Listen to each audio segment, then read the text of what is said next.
Je vous présente BookWidgets, un outil pour créer des exercices en ligne. Ici, je partage mon écran où vous voyez normalement notre site web. Tout ce que je vous raconte aujourd'hui, vous allez aussi pouvoir le lire sur notre site web. En quelques mots, qu'est-ce que c'est BookWidgets et quels sont les atouts de BookWidgets? C'est un outil de création d'exercices en ligne, de toutes sortes de créations d'exercices, parce que justement, un des atouts, c'est la grande diversité des modèles d'exercices. Il y a plus de 40 types d'exercices différents. Vous avez quelques exemples ici, mais je vais vous en montrer encore d'autres. Donc, ici, on a par exemple la machine à sous. Pour des cours de langue, ça peut être intéressant. Il y a des exercices où vous pouvez demander aux élèves de dessiner certaines choses sur une image, faire des annotations ou de mettre des images dans le bon ordre et ainsi de suite. Un autre grand atout de BookWidget, c'est toute la partie feedback et commentaires. Il y a tout d'abord une correction automatique qui se fait, vous fera gagner beaucoup de temps parce que beaucoup d'exercices peuvent être corrigés automatiquement. Mais sinon, il y a aussi moyen d'ajouter du feedback, un feedback très personnalisé qu'on va envoyer aux élèves et on va le faire directement dans Classroom.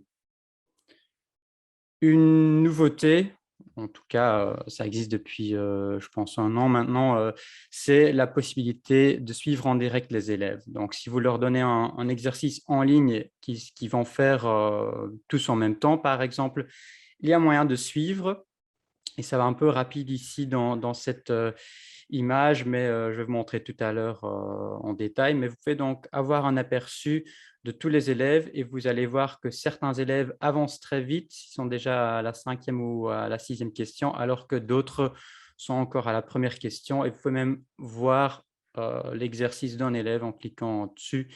Vous pouvez voir en direct ce qu'il est en train de répondre. Et tout cela intégré dans différentes plateformes, notamment Google Classroom, comme je vais vous le montrer aujourd'hui.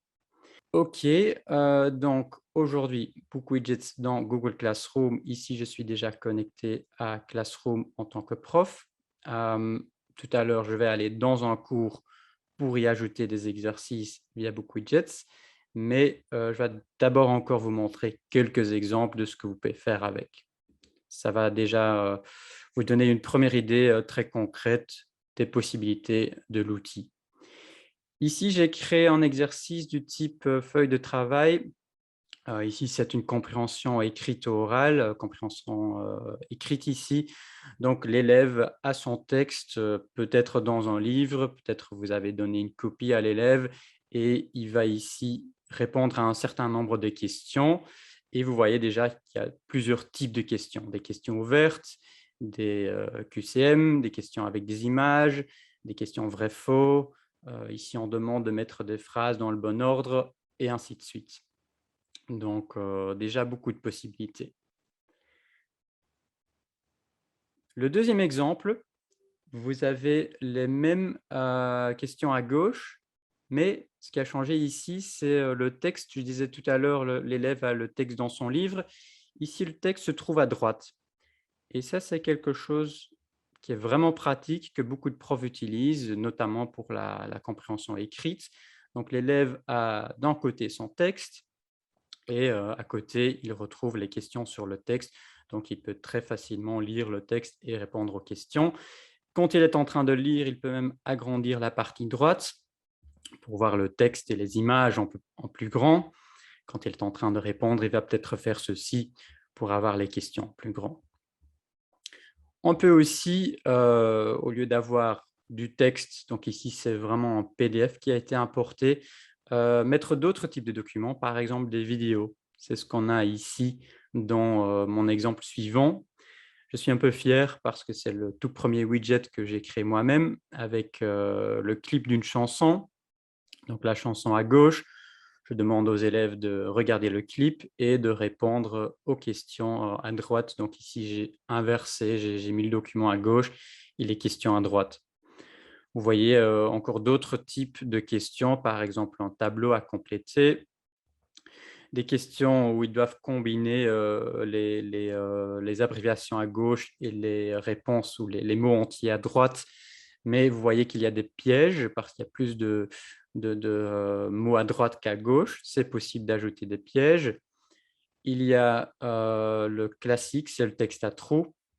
En tout cas, en cours de langue, on retrouve souvent ce genre d'exercice. Ici, ils doivent mettre les mots dans les bonnes phrases, au bon endroit. Là aussi, il y a moyen d'ajouter des pièges parce que je pense qu'ici, il y a plus de mots que de phrases. Et ma dernière question, je demande leur opinion sur la chanson et sur le clip. Et c'est un exercice d'expression orale. Donc, ils vont le dire à l'oral, l'enregistrer et me l'envoyer. Donc, vous voyez que le numérique permet aussi de faire de l'expression orale. Je passe à mon exemple suivant. C'est le deuxième widget que j'ai créé, un autre classique en cours de langue, c'est expliquer le chemin. Donc ici, j'ai moi-même fait un enregistrement audio. À partir de la promenade des Anglais, vous n'entendez peut-être pas ou pas très bien, mais donc j'ai enregistré moi-même les explications et les élèves doivent dessiner sur la carte le chemin. Et si je me souviens bien, ils doivent partir d'ici, ils peuvent le mettre en plus gras s'ils le souhaitent ou changer la couleur. Je vais mettre peut-être un peu plus gras pour que ce soit plus clair. Ils vont faire ceci, ils vont normalement traverser le parc et si je me souviens bien, à la fin, ils vont retrouver la piscine ici. Donc là aussi, l'élève va pouvoir envoyer son travail au prof et le prof va pouvoir vérifier. Encore quelques exemples, j'avais déjà parlé d'une machine à sous. Ça sert à quoi? Encore une fois, les cours de langue. J'ai un autre exemple tout à l'heure pour les cours de sciences ou de maths, mais avec moi, mes expériences en tant que prof de français, j'ai peut-être un peu trop d'exemples de cours de langue, je m'excuse, mais donc ici, la machine à sous, 3 images. On peut demander aux élèves de citer au plus vite les 3 mots de vocabulaire qu'ils voient ou de former une phrase avec les 3 éléments et ainsi de suite. Voilà pour les profs de maths. Il y a moyen de faire des exercices de type mathématiques dans BookWidgets aussi. Ici, moi, je ne suis pas très fort en maths, donc je ne sais pas vous expliquer plus en détail le fonctionnement, mais ceux qui sont profs de maths ont tout de suite compris le principe, je pense. Et puis, pour terminer, 2 exemples un peu plus avancés. Je ne vais pas aujourd'hui vous montrer comment faire ce genre d'exercice, mais comme ça, vous savez que ça existe aussi. Ici, encore une fois, pour un cours de langue, un widget sur la littérature française. Mais en fait, ce n'est pas un exercice, ce n'est pas un widget, c'est une liste qui reprend d'autres exemples. Et ce n'est pas quelque chose qu'on va faire pendant une séquence de cours, hein. Ici, c'est peut-être pour toute une année scolaire où l'élève va retrouver, par exemple, quelque chose sur les différents siècles. Il clique sur l'image pour le XVIe siècle, il retrouve un autre exercice avec des documents sources, des vidéos, des images, du texte et puis des questions en dessous. Il peut faire tout cela, l'envoyer au prof et puis revenir en arrière, revenir sur l'aperçu et cocher le XVIe siècle parce que là, ça, il l'a fait. Il passe par exemple au XVIIIe siècle et là, c'est le même principe, images, vidéos et les questions en dessous. Voilà, il a terminé le XVIIIe siècle et à la fin, un peu en résumé, il y a une ligne du temps où pour chaque siècle, le prof demande aux élèves le nom du siècle et une œuvre littéraire qui représente le siècle. Ici, tout est déjà dans le bon ordre. Pour un cours d'histoire, par exemple, on pourrait aussi mélanger les différents éléments historiques et demander aux élèves de les mettre dans le bon ordre avant de l'envoyer au prof. Et un dernier exemple, là aussi pour les profs d'histoire, sur Clovis. Ici, on a créé ou quelqu'un a créé ce qu'on appelle un web quest. Donc, c'est tout un parcours C'est un petit site web en fait qui reprend un parcours que les élèves vont suivre via les onglets en bas. Ça commence par une introduction, puis une partie tâches où tout est expliqué. Puis il y a les étapes et les élèves vont retrouver les étapes ici à gauche. Et voilà, ils ont de nouveau, en cliquant sur l'image, un lien vers un nouvel exercice qui est disponible ici. Et à la fin, ils vont faire le contrôle, mais vous allez voir qu'ils ne vont pas tout de suite pouvoir faire le contrôle parce qu'on demande un mot de passe. C'est le prof qui peut paramétrer le mot de passe et peut-être l'élève va trouver le mot de passe en faisant les activités précédentes. Il va peut-être à chaque fois recevoir une lettre et il va devoir former un mot pour pouvoir accéder à cette activité finale. Voilà, petite introduction, quelques exemples de widgets. J'espère que tout était clair. Je ne vois pas de questions pour l'instant, donc je suppose que tout est clair. Mais si jamais, n'hésitez pas à me le signaler via la fonction chat. Sinon, je continue et je vais continuer donc dans Google Classroom. Je suis déjà connecté en tant que prof et je vais aller dans un cours. Mais avant de faire cela, une contrainte, si vous voulez, ou une condition importante pour pouvoir faire tout ce que je vais faire maintenant en tant que prof, c'est de travailler dans Google Chrome. Pour les élèves, tout à l'heure, peu importe, parce que vous allez voir qu'avec mes élèves, je vais travailler dans d'autres navigateurs. Mais en tant que prof, vous travaillez dans Google Chrome et vous allez devoir installer une extension Chrome de BookWidget. Je l'ai déjà fait ici. Ce n'est peut-être pas très grand, mais je vais vous montrer comment vous pouvez le faire. Vous allez tout simplement sur Google et vous tapez BookWidgets, Chrome, extension ou plugin et vous allez normalement trouver comme premier résultat cette page-ci. Je vais vous mettre le lien aussi dans le chat. Voilà. Donc, je viens de mettre le lien pour l'extension Chrome dans le chat et là, vous allez pouvoir l'installer. Moi, je l'ai déjà installé, donc il me propose uniquement de le supprimer, ce que je ne vais pas faire bien sûr parce que je vais en avoir besoin. Si vous, tout à l'heure, vous voulez tester tout cela, vous allez installer ce plugin ou cette extension dans Chrome. Et puis, vous allez dans un cours au sein de Google Classroom. Je prends celui-ci. Et vous voyez, en fait, j'ai déjà fait quelques tests. Donc, sur le flux, sur la page d'accueil, il y a les activités qui apparaissent. Donc, les activités précédentes apparaissent ici, les activités créées dans BookWidget et partagées avec les élèves. Je vais en créer un nouveau, donc je vais sur Travaux et devoirs et je clique sur Créer. Et quand je clique sur Créer, je retrouve ici comme dernière option BookWidgets. Ça apparaît uniquement si vous avez installé ce plugin, cette extension, sinon ça n'apparaît pas. Donc, d'où l'importance d'installer cette extension. Voilà. Donc là, je viens de cliquer sur ajouter un nouveau devoir via BookWidgets et il y a BookWidgets qui s'ouvre ici au sein de Google Classroom. Donc ça, c'est vraiment très pratique. Je n'ai pas besoin d'installer quoi que ce soit ou de travailler sur deux fenêtres. Non, je l'ai ici à partir de Google Classroom et je retrouve une liste d'activités que j'ai déjà créées moi sur mon compte. Pour vous, si vous n'avez jamais travaillé avec BookWidgets et vous faites ceci la première fois, ça sera vite bien sûr, mais sinon, toutes vos activités apparaissent ici. Vous pouvez les mettre dans des dossiers pour l'organiser un peu, etc. Les élèves ne doivent rien installer. Je vais tout à l'heure vous montrer comment ça fonctionne pour les élèves, mais les élèves, en gros, ils vont juste retrouver parmi leurs devoirs un lien vers l'exercice qu'ils peuvent faire directement sans devoir installer quoi que ce soit. Donc, l'extension dont j'ai parlé pour pouvoir travailler avec Google Classroom, c'est uniquement pour les profs et les profs travaillent donc dans Chrome. Il y avait une autre question que j'ai vue, je vais y revenir à la fin.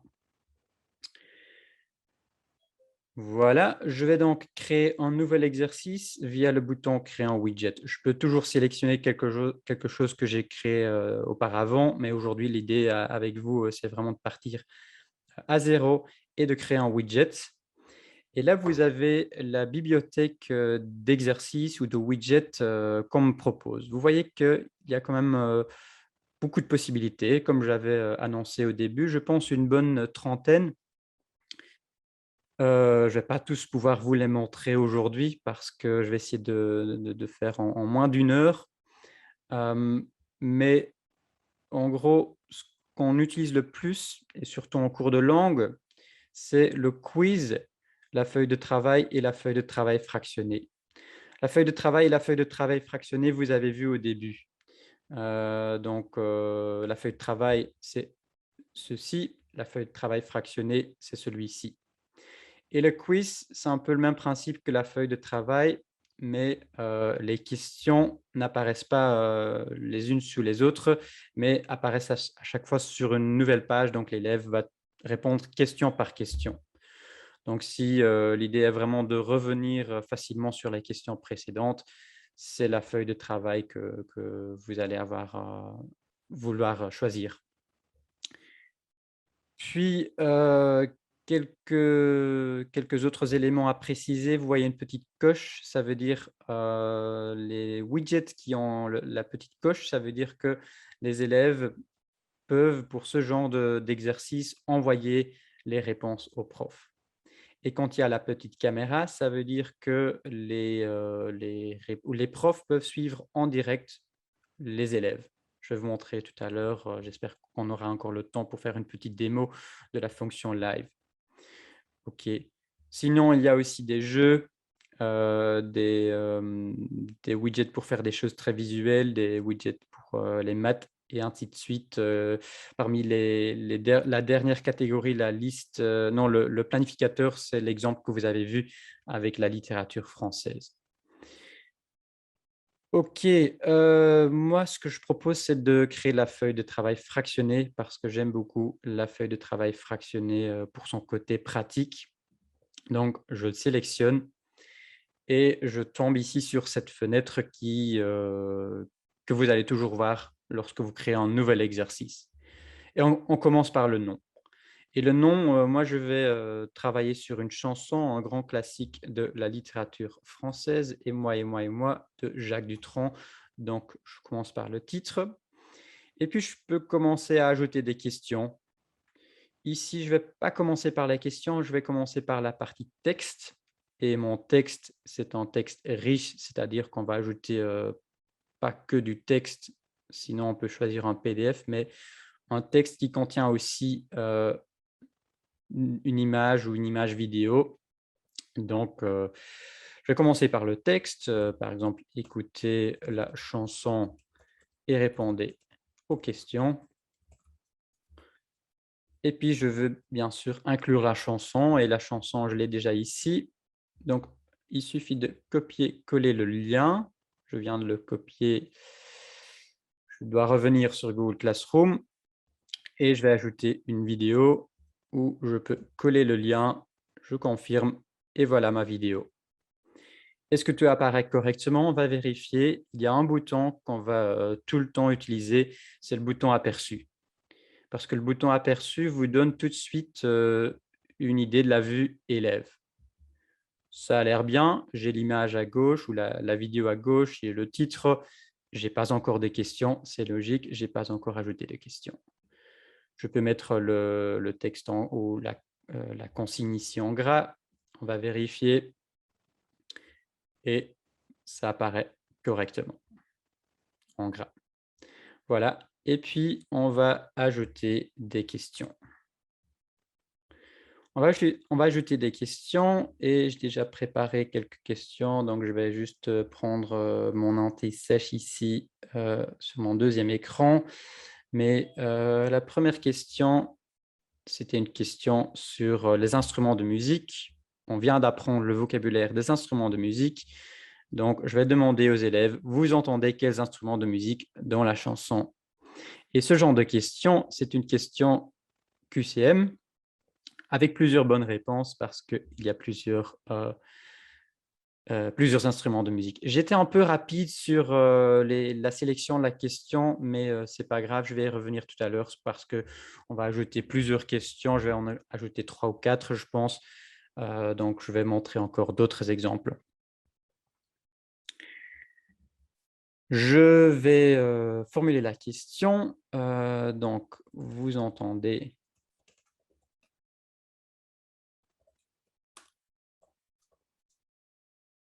Voilà.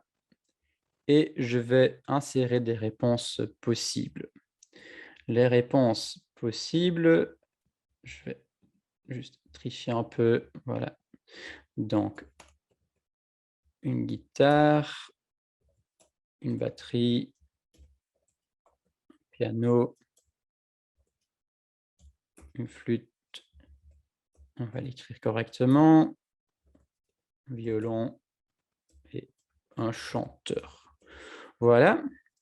Maintenant, si vous voulez gagner du temps et si vous voulez la correction automatique, il suffit de sélectionner les bonnes réponses. Comme ça, le système va reconnaître les bonnes réponses et va pouvoir corriger automatiquement quand l'élève envoie ses réponses au prof. On va vérifier, on va regarder encore une fois l'aperçu et la question apparaît correctement. On va peut-être encore changer un peu la mise en page. Je vais revenir ici. En sélectionnant l'option ordre aléatoire des réponses, disposition en plusieurs colonnes, pourquoi pas, on va vérifier. Voilà, et comme ça, les réponses sont mélangées et j'ai le tout en 2 colonnes.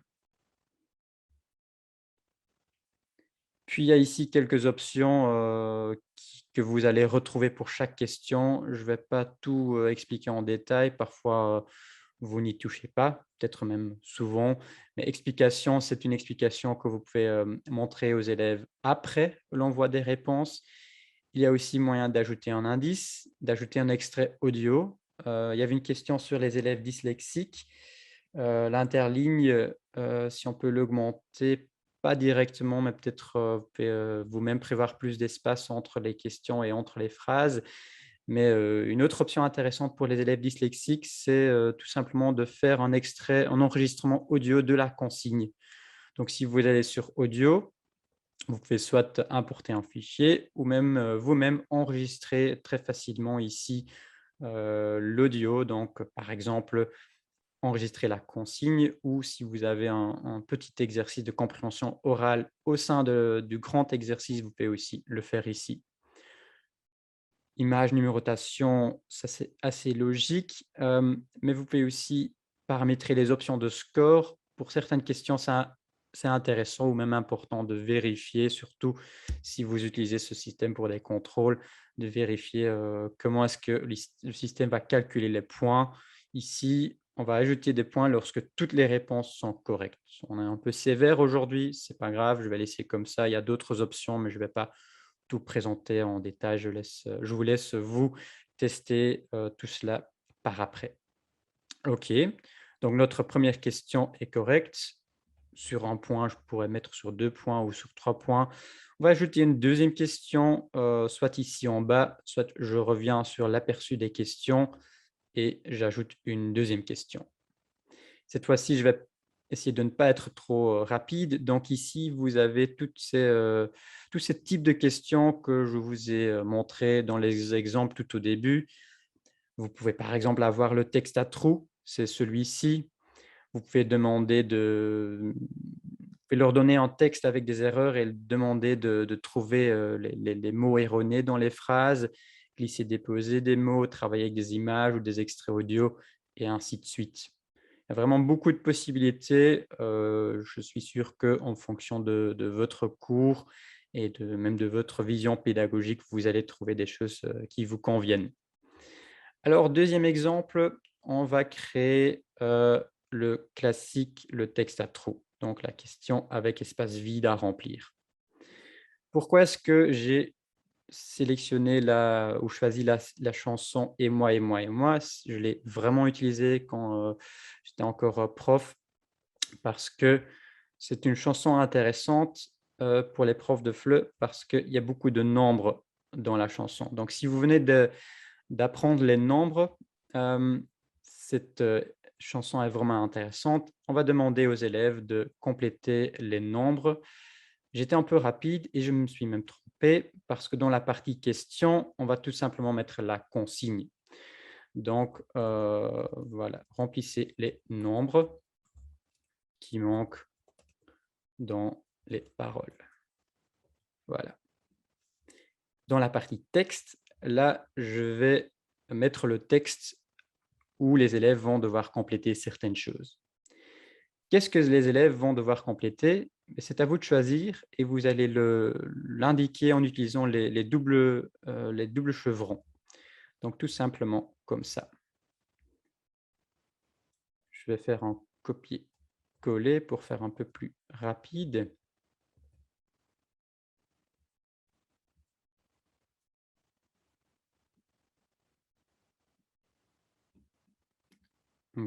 Voilà.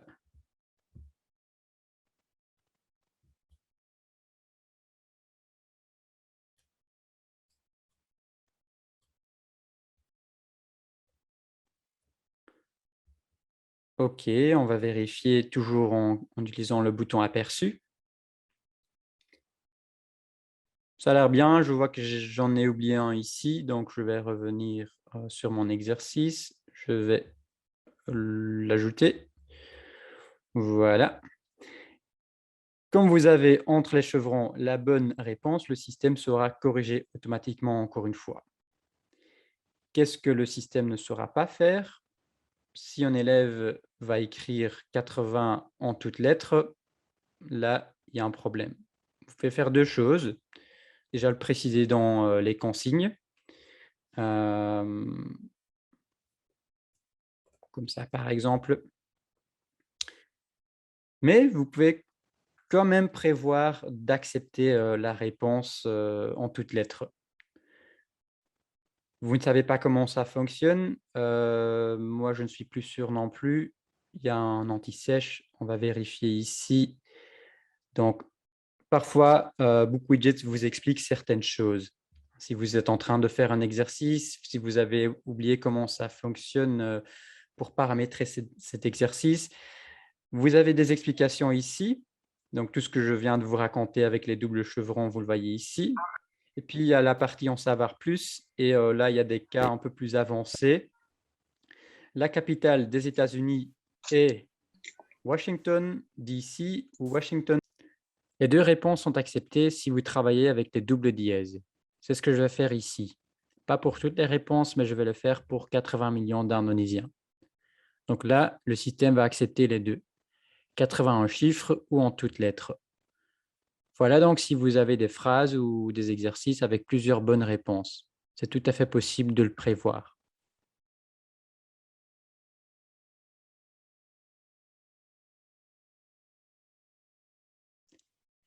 Est-ce que vous voulez, oui ou non, tenir compte des majuscules dans les réponses des élèves? Ici, peu importe parce qu'on demande des chiffres, mais dans d'autres exercices, ça peut être intéressant. Puis, on retrouve les mêmes options que tout à l'heure. Je vais ajouter une troisième question. On va travailler avec l'image à annoter.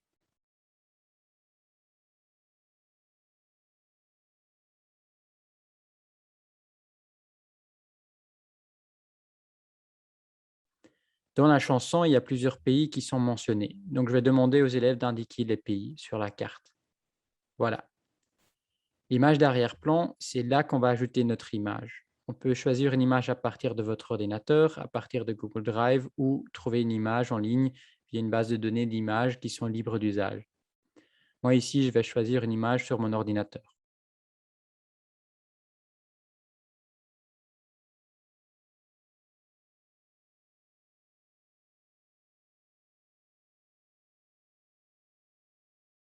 Voilà.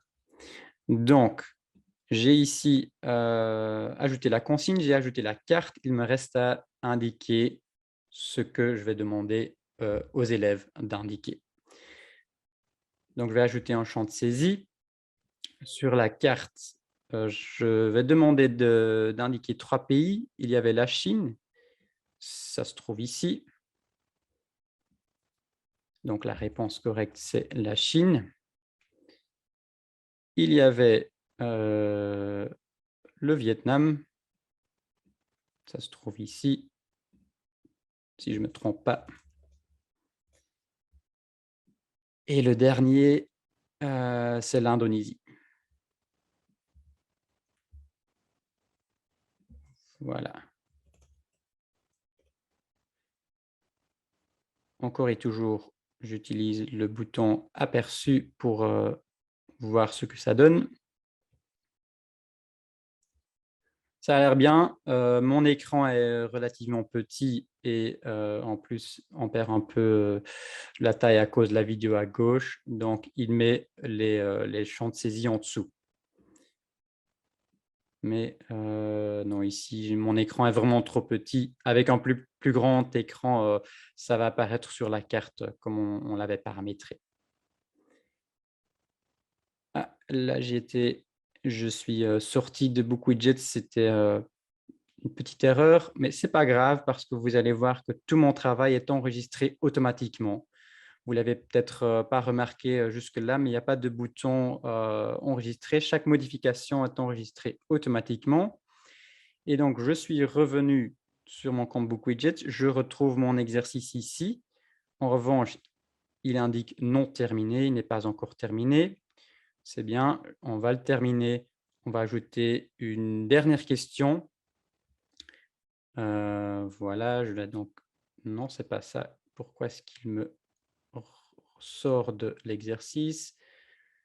Donc, je vais choisir modifier. Voilà, c'est ça que je voulais.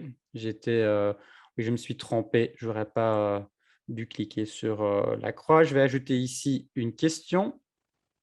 Une dernière question. On va prendre la question avec réponse sur plusieurs lignes. Je vais demander aux élèves ce qu'ils pensent de la chanson. Voilà. Donc, utiliser au moins 3 phrases euh, pour argumenter, par exemple. Je n'ai pas de mots-clés. On peut prévoir des mots-clés qui seront automatiquement considérés comme bonnes réponses. Je demande aux élèves 3 choses. Donc, je vais mettre le score sur 3 points. Voilà. Je vérifie une dernière fois. Je reviens juste encore sur la question qu'on pose là dans le chat. Est-ce qu'il y a moyen de ne pas tenir compte des accents des majuscules? Oui, c'est possible, hein. L'option casse non prise en compte. Là, il y a un moyen de choisir ce que le système doit faire lorsque il y a, par exemple, une majuscule dans votre réponse, mais vous mettez sur casse non prise en compte, peu importe si l'élève met oui ou non la majuscule. Je prends l'aperçu une dernière fois. Ça a l'air correct. Vous voyez que l'élève a moyen d'envoyer sa réponse. C'est bien, c'est ce qu'on veut. Oui, il y a 2 petites croix, donc faites bien attention, ne vous trompez pas comme moi tout à l'heure. Pour revenir sur le paramétrage, vous cliquez sur celui-ci. Et donc là, je vais pouvoir terminer. Mais il y a juste quelques paramètres qu'on va vérifier. Oui, casse, c'est majuscule, hein, la casse prise en compte ou pas, c'est effectivement la majuscule. Donc, avant d'envoyer l'exercice aux élèves, vous voyez encore certaines options ici à gauche. Vous n'allez pas toujours devoir tout vérifier. Il y a vraiment beaucoup d'options pour tout vraiment peaufiner comme vous le voulez. Le texte, on l'avait paramétré au début. Dans titre et rapport, il y a une chose importante, c'est l'option activer l'envoi des réponses. Je pense que dans 90, oui, il y a peut-être certains Français ou d'autres pays francophones qui suivent la présentation. Donc, BookWidget, c'est bien belge, donc je dis 90 ou 90% des réponses. Il y a moyen de… Vous voulez sans doute recevoir les réponses des élèves. Si vous faites un exercice de révision où vous ne voulez pas les réponses des élèves, vous pouvez le désactiver. Et puis, dans Général, vérifiez toujours les options de correction. Afficher les bonnes réponses lorsque le quiz ou l'exercice est terminé. oui, ici, je veux l'activer, pourquoi pas, mais parfois dans d'autres cas, peut-être si vous faites un contrôle avec Book Widget, vous ne voulez pas l'activer. Donc, ça sont deux choses à toujours vérifier. Sinon, le reste, c'est en ordre. Sous localisation, vous pouvez encore changer la langue. La langue, ici, on parle de quoi? Ben, on parle, par exemple, du bouton pour envoyer les réponses. Vous avez vu qu'il apparaît en français parce que mon widget est en français. OK, là, c'est bon. Je vais donc partager avec les élèves. Vous avez peut-être déjà vu le bouton partager. Je clique sur partager et je vais sélectionner alors ou la classe ou le cours dans lequel je veux partager ce widget. Donc ici, je prends celui-ci, French L2A. Voilà. Je peux encore paramétrer une date limite, pourquoi pas. On va dire que c'est pour vendredi à 16 heures. Les instructions, c'est facultatif, hein, voilà. Et puis, je peux l'envoyer à Google Classroom à toute la classe ou il y a moyen de l'enregistrer comme brouillon. Si vous l'enregistrez en tant que brouillon, ça ne sera pas tout de suite envoyé à toute la classe. Il y a moyen de sélectionner alors certains élèves et de l'envoyer uniquement à ces quelques élèves. Moi, ici, je veux l'envoyer à toute la classe. Voilà, ça devrait être bon. On va vérifier. Je peux fermer cette fenêtre. Je vais peut-être devoir rafraîchir la page ici. Et en effet, là, je retrouve l'exercice avec la date limite. Et les élèves, eux aussi, vont le retrouver à cet endroit. Je vais prendre en compte élèves. Je vais devoir passer ici. Voilà. Donc là, je suis connecté en tant qu'élève. L'élève, déjà ici, il voit un devoir avec une date limite. Il peut directement cliquer dessus. Il peut aller dans son cours. Et là aussi, il va retrouver soit sur la page d'accueil avec le flux, soit dans travaux et devoirs ici. Je confirme que c'est possible de l'envoyer à plusieurs classes à la fois, hein. Il y a moyen de sélectionner plusieurs classes. Moi, j'ai sélectionné une seule classe, mais c'est tout à fait possible. L'élève retrouve le travail ici et je vais aussi le compléter en tant qu'élève. Donc, l'élève peut ouvrir et comme j'ai dit tout à l'heure, ici, vous avez la confirmation. L'élève ne doit rien installer. L'élève peut aussi travailler dans un autre navigateur parce qu'ici, je suis sur Firefox et l'élève peut commencer à faire l'exercice.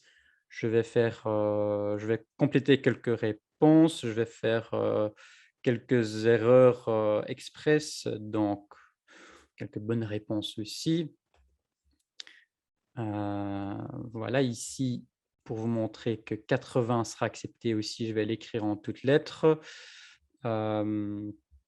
Voilà. Les soviétiques, il y en avait 300 millions, mais là, imaginons que l'élève est un peu distrait, il va l'écrire comme ça. Et puis, il va peut-être faire quelques erreurs aussi et même laisser vide certaines réponses. Les pays, OK, il y a Chine, il y a Vietnam et il y a Indonésie. Et comme réponse à la dernière question, il va dire: «Oui, j'aime la chanson». Je fais quelques erreurs d'orthographe ou des fautes de frappe aussi.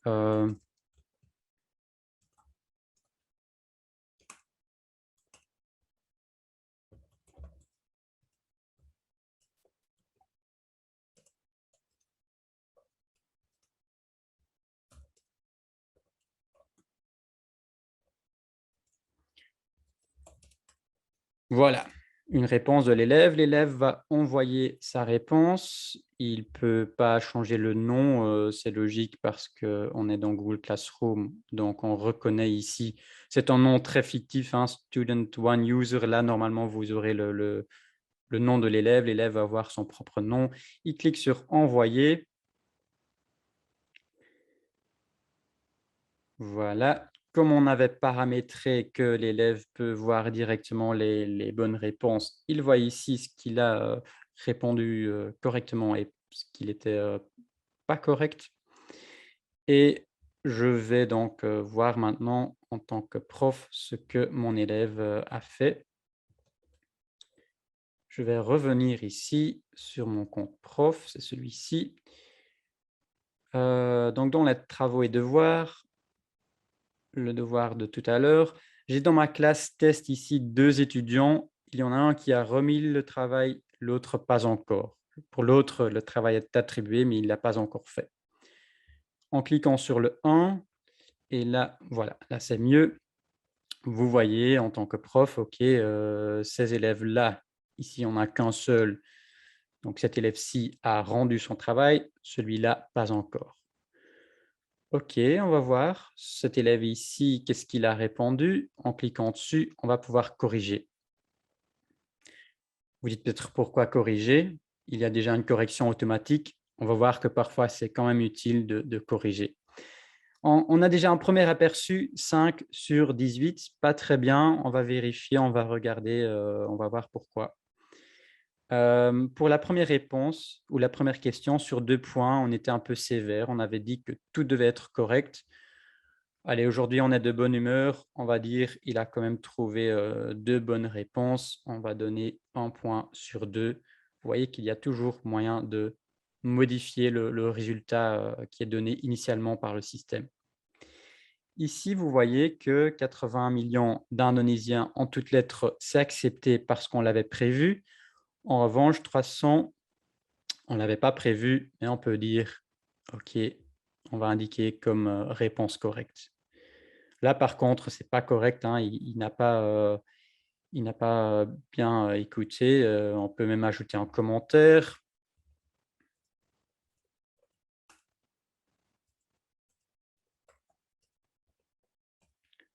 On peut ajouter un commentaire général en haut, tout à l'heure, hein, ici en commentaire, général.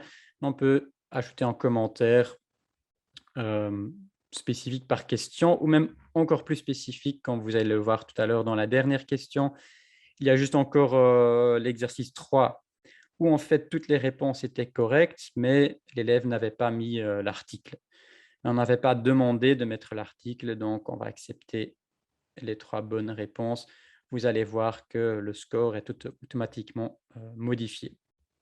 Et ici, hem, dans les réponses ouvertes de l'élève, on peut ajouter des commentaires très spécifiques.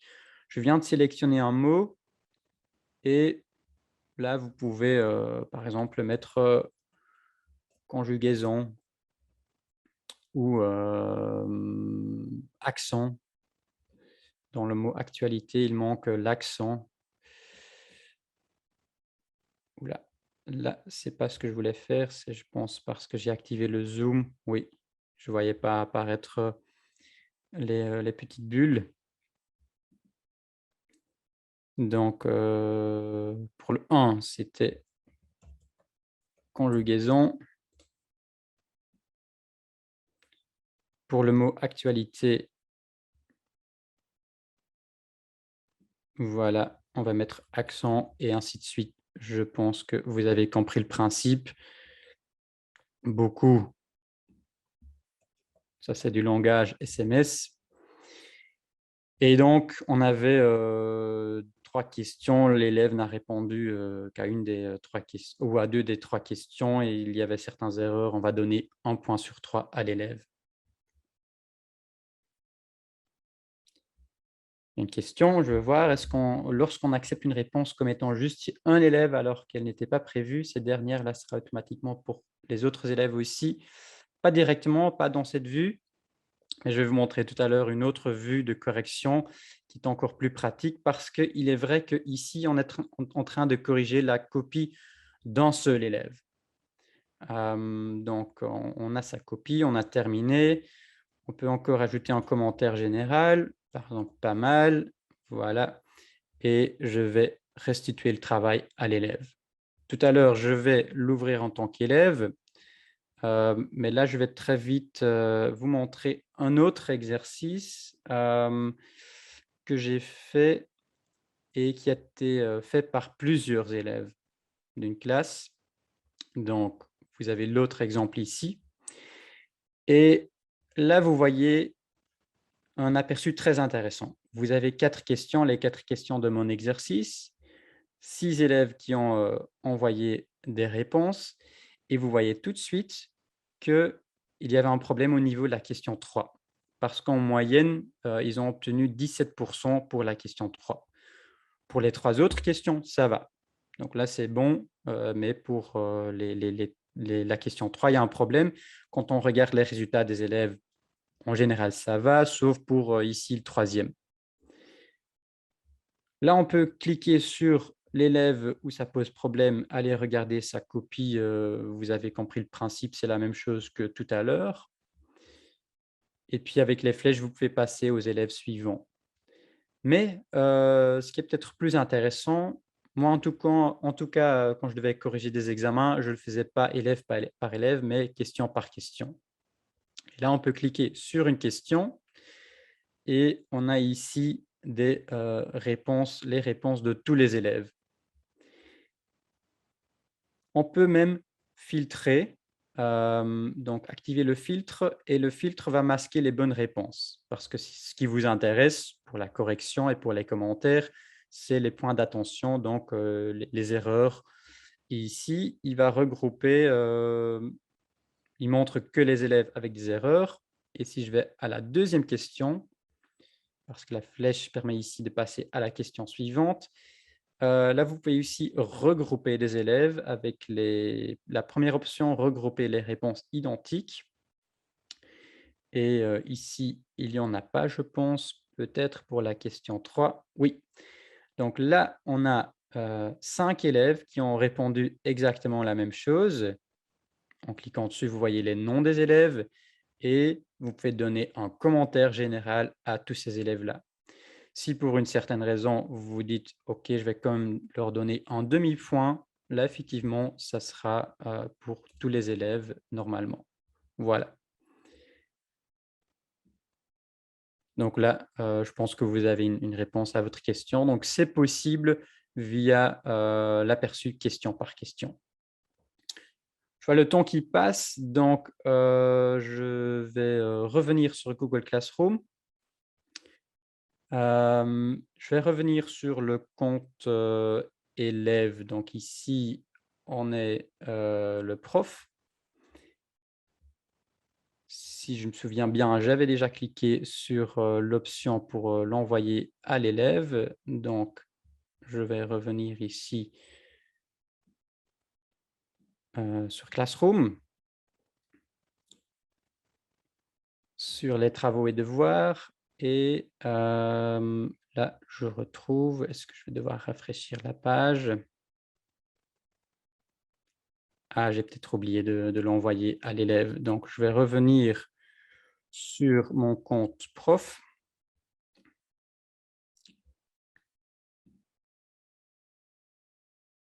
Voilà, restituer le travail. Ce travail doit être restitué dans Google Classroom. Donc, je vais fermer celui-ci. Je vais revenir dans Google Classroom. Et ici, oui, j'avais presque oublié l'option. On peut sélectionner un élève ou plusieurs élèves. Ici, je n'ai qu'un élève et je vais lui rendre son travail. Je peux encore ajouter un commentaire privé et rendre le travail. Donc ça, c'est une étape que vous ne devez pas oublier. Moi, je l'avais presque oublié. Dans Google Classroom, vous devez encore confirmer le renvoi de la correction à l'élève. Si maintenant mon élève revient ici, il doit peut-être rafraîchir la page. et il va voir que c'est noté. Et lorsqu'il va afficher le devoir, il a à droite l'option ou la partie «Votre devoir» avec la correction. En cliquant dessus, il va voir toutes les remarques du prof. OK, donc là, on a plus ou moins fait le tour. Ce que je veux certainement encore vous montrer, c'est l'option live. Je vais le faire très vite parce que je vois, l'heure qui avance, mais je peux le faire très vite. Je vais prendre l'autre élève que j'ai ici dans un autre navigateur et je vais mettre, le compte prof à côté. J'ai plus besoin de celui-ci. Je vais prendre le compte prof et donc à gauche, vous avez le deuxième élève de la classe qui retrouve ici le devoir avec la date limite. Il clique dessus et il va le faire comme, son camarade de classe tout à l'heure. OK, voilà. Et là, il va répondre aux questions et en même temps, je vais prendre à droite le compte prof et le compte prof va prendre la partie Live Widgets pour suivre en direct les élèves. Là, il a un aperçu des activités ou des exercices pour lesquels il y a eu une activité récente, comme celui-ci. Et là, je vais rendre la partie du prof un peu plus grande parce que c'est ça qui nous intéresse surtout. Vous voyez les 2 élèves, le premier qui a fait son travail il y a 11 minutes et la petite enveloppe qui nous montre qu'il a même envoyé le travail et puis le deuxième élève qui vient de commencer il y a 1 minute et quand le deuxième élève commence à répondre aux questions et quand il, coche toutes les bonnes réponses, vous voyez en direct que ça va bien. Il a répondu, à la première question et il a 2 sur 2. Il continue. Il fait le deuxième exercice et le prof voit que, il avance. Il a déjà trouvé les 2 premières réponses. Les réponses sont correctes. Là, il se trompe peut-être. Le prof va pouvoir vérifier en cliquant sur le nom de l'élève et l'élève à gauche continue son travail et le prof voit en direct, même la partie où l'élève doit écrire, hein, si on va, regarder un peu ici la question 4, s'il dit: «Moi, je n'aime pas la chanson», le prof voit en direct ce que l'élève écrit et donc là, vous avez vraiment un moyen, intéressant de suivre la progression de l'élève. Il voit aussi qu'il n'a pas encore envoyé de travail. Donc là, si vous faites de telles activités avec une vingtaine d'élèves, tous en même temps, vous voyez tout de suite quels sont les élèves, qui vont plus vite ou quels sont les élèves qui ont peut-être besoin, d'un peu d'aide, grâce à cette fonction live. Voilà, j'avais peut-être encore, oui, une chose que je dois certainement vous montrer, et puis, je vais surtout vous demander si vous avez encore des questions, mais c'est en fait la réponse à une des premières questions que j'ai vues dans le chat. Hem, c'est le partage d'exercices parce qu'il y avait quelque chose qui vous intéresse, l'exercice sur la littérature française. En fait, dans BookWidgets, vous pouvez créer des groupes dans lesquels vous pouvez partager du travail avec vos collègues ou même des collègues d'autres écoles. Et il y a des groupes qui ont été, créés déjà. Donc si je vais dans la partie, heu, widgets et puis mes groupes, vous pouvez chercher des groupes et si vous êtes prof d'anglais, si vous cherchez English, vous allez sans doute trouver des groupes intéressants où vous pouvez trouver, des activités qui peuvent vous intéresser. Si vous ne trouvez pas tout de suite, une petite astuce, donc j'avais déjà dit que BookWidgets, c'est, un outil développé en Belgique, en Flandre à la base et donc il y a beaucoup de profs flamands qui ont utilisé ça, pendant les confinements, l'année passée pour partager du travail et qui ont créé des groupes qui commencent par SO, parce que SO, c'est l'abréviation d'enseignement secondaire en, néerlandais Et si vous cherchez SO Engels, parce que Engels, c'est anglais en néerlandais, vous allez trouver ce groupe qui prend même un peu de temps, avant d'être chargé entièrement parce qu'il y a tellement d'activités dedans. On y travaille, hein, on va améliorer, ça, mais là, vous allez trouver ce groupe. Si vous allez dans skills et dans listening, par exemple, on va regarder, celui-ci, hein, quelque chose sur The Life of Shakespeare avec une vidéo et des questions. OK, ça m'intéresse. Vous pouvez alors le dupliquer vers votre compte personnel. Une fois que vous l'avez dupliqué, vous pouvez encore le modifier. Et ça, c'est très intéressant parce que ici et là, vous allez, surtout dans ce groupe-ci, parfois trouver des consignes en néerlandais. Il y a moyen de les traduire. Donc même chose pour les profs de français, hein, si vous cherchez, SO France, il y a d'autres groupes aussi. Non, je ne suis pas, au bon endroit. Ici, dans la partie «Découvrir des groupes», je vais chercher et c'est là, je pense, que j'ai trouvé l'exemple sur la littérature française.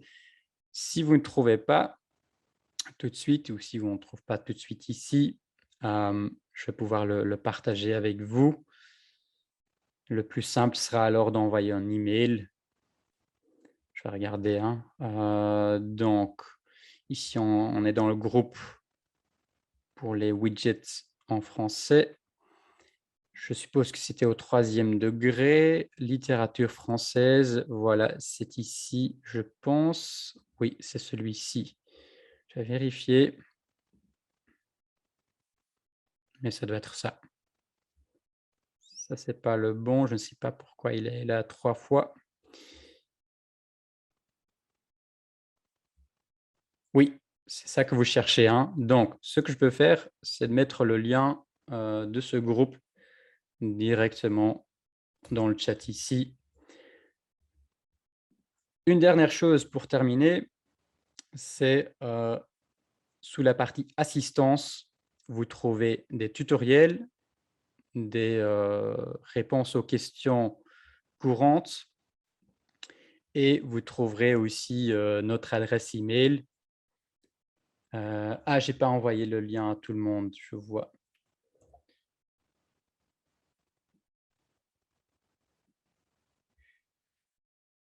Envoyer à tout le monde. Voilà, là c'est mieux. Donc je disais que ici vous avez aussi accès à des tutoriels, à des, une sorte de foire aux questions et sous «Contactez-nous», vous trouverez l'adresse mail, info@bookwidgets.com ou support@bookwidgets.com, les 2 fonctionnent et vous aurez une réponse, très rapide. Maintenant, si vous voulez commencer, tout ça et vous n'avez pas encore, le compte BookWidgets, allez sur notre site web bookwidget.com et j'ai oublié de préciser aussi que si le site s'affiche en anglais, il y a moyen avec le globe de le mettre en français. Donc le site et tout l'outil est, disponible, en français bien sûr et là vous pouvez démarrer un essai gratuit de 30 jours. Si, pendant cet essai vous avez des questions, vous voulez, plus de précision, n'hésitez jamais à nous contacter. Mais je vous invite donc vivement à aller, tester si ça vous intéresse.